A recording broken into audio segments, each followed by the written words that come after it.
Hey folks, so today's episode might tickle a few people's nostalgia bone, at least if they're familiar with Spy Hunter, if only because the indie gaming collective shot me a review key for Red Phantom Games' roguelite vehicular venture, GearShifters. So, hang tight and tune in as I talk about whether I felt this road-bound romp had my heart racing, or if I found myself hitting the brakes on my playthrough ASAP. I'm your host Arlyeon, let's find out together. When the calamity hit, it didn't mean the end for humankind. Rather, it meant the collapse of civilization into smaller, militarized factions who exert dominion over their regions through, automobile-oriented armies, which is where you come in. You're a hotshot driver belonging to what is essentially the post-scarcity UPS. That's right, even with legions of gun-toting hot rods, people still need parcels, and you never fail to deliver. Or, well, when you do, you're at least lucky enough to survive the flaming wreck and try again. Very, very lucky. But forget that, because you're not only dishing out deadly deliveries, no, you've also got a side gig in the form of confronting the various faction leaders in order to collect their data. Provided you can achieve this task, there may even be a place for you at the mysterious hub known as the Citadel, rumored to be the last utopian bastion in the world. And, that's the summary. As for the verdict, well, I enjoyed the narrative enough that I became invested in trying to guess how things were going to pan out. What's more, while the crux of the plot is delivered in digestible post-mission chunks, there's some surprisingly relevant snippets that are provided to you after you total your car, which I found to be a pretty neat touch, especially as the game continues on. That said, whilst I was generally keen on the story, I will say the ending feels fairly abrupt. I actually wound up doing a bit of a victory lap just to make sure I hadn't missed anything, and yeah, no dice, it's just very short. Though, the same can't be said for the road there, given there's a decent amount of content to shred through. Genre-wise, GearShifters is a vehicular-themed shoot-'em-up, albeit with a few roguelite elements. Essentially, each new unit you visit is composed of a trio of stages. The first two serve as an endurance course, tasking you to survive to the end of the stage, whilst being hassled by a murderous motorcade and even obstacles, all of which are distinct for each faction. Initially, this is fairly forgiving, as the first faction foes are pretty basic to batter, with the main threat coming from their ability to gradually whittle down your car's health. That said, there's literally nothing stopping you from just staying on the defensive and focusing on avoiding them, as the end of the stage is determined by time, not body count. A talent you'll likely need to hone anyways, given that your primary weapons overheat, and while you do get secondary weapons, limited ammo also means you can't always be on the offensive. And hey, even if you do go down in flames, these stage types are randomized, which not only avoids things getting stale, it also lowers the likelihood of getting stuck with insurmountable adversity, especially when you factor in that each stage starts out with a small assortment of buffs to choose from, which can help salvage a seemingly scrapped run. All in all, it serves as a delightful tutorial.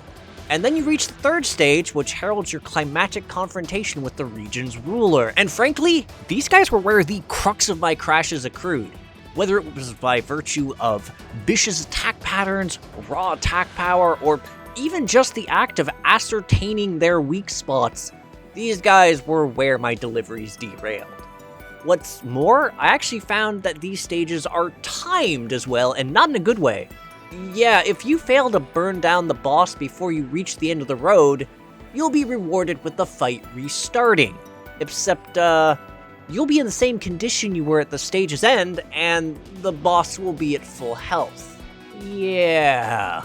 Essentially, you can expect to occasionally get flung back to a mission start unless you're on arcade mode, where you get to enjoy shorter missions and stage retries. That said, the odds aren't strictly stacked against you.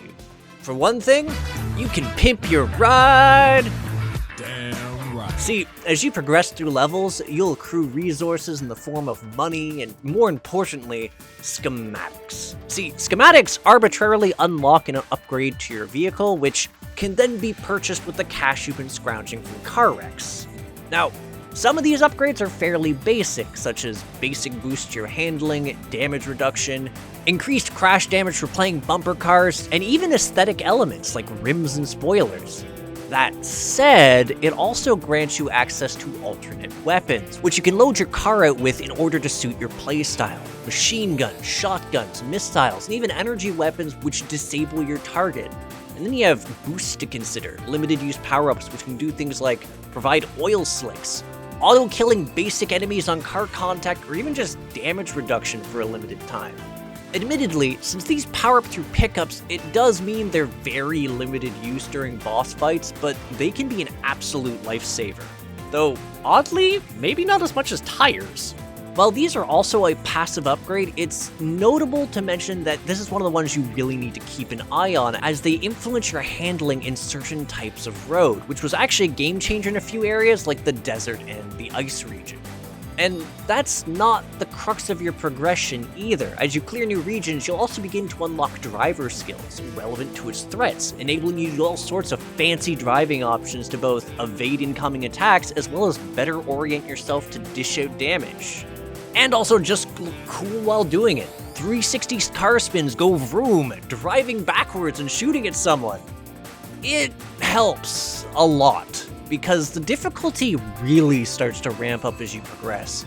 I wasn't kidding when I said each new region has a brand new assortment of cars to conquer, and some of their offensive options pull no punches, such as the area that combines suicide bombing race cars and enemies shooting EMP weapons which disable your offensive options. Yeah. Or how about those bulldozers that just chunk your health if you can't evade out of the way and come in packs?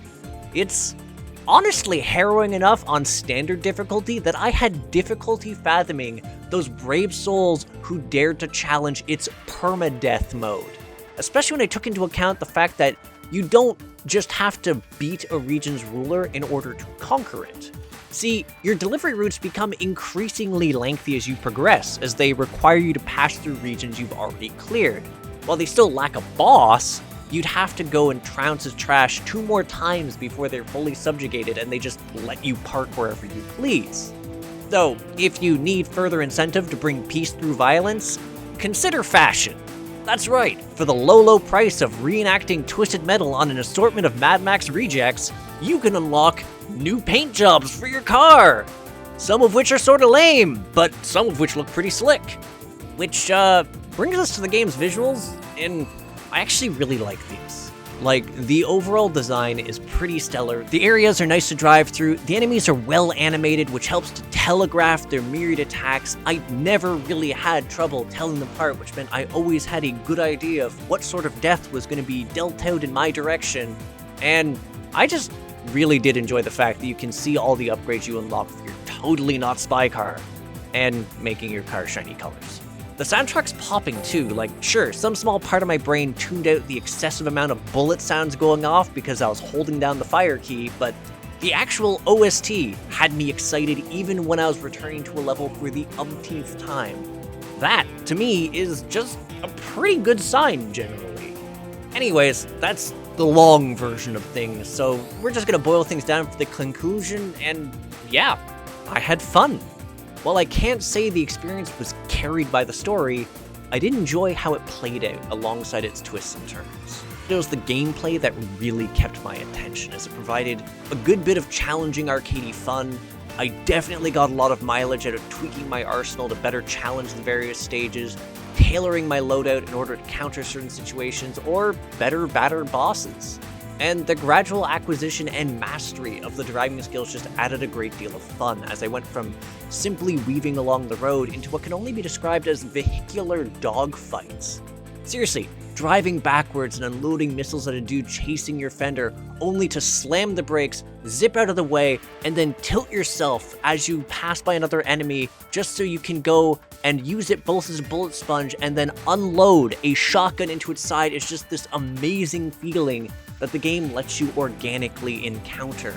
And whilst I have emphasized GearShifters' challenge in this review, it is tweakable, even beyond the difference between standard, arcade, and permadeath, since you can tweak your incoming damage in the game's settings. You just can't map your controls, which, whatever, it's fine. Enough so in fact that I can safely call this game a hit. I don't regret any of the time I spent in this title, though I do have a regret, mostly that there wasn't an unlockable boss rush mode, because that would have been super rad. Anywho, thanks for tuning in. If you agree, disagree, or just have something to say to me, feel free to comment. And if you enjoy my efforts to create new indie reviews, interviews, and gaming content, hit the subscribe button and the bell so you know when there's a new release. For the Discord savvy folks, click the video description to find a link to my community, the Crit Hit Cauldron, and to my Patreon so you can support me and hop. Lastly, if you want to see me get dunked on in indie games live, check out my Twitch at twitch.tv/Arlyeon. That said, I'll catch you on the next episode of Crit Hit. Take care till then, folks.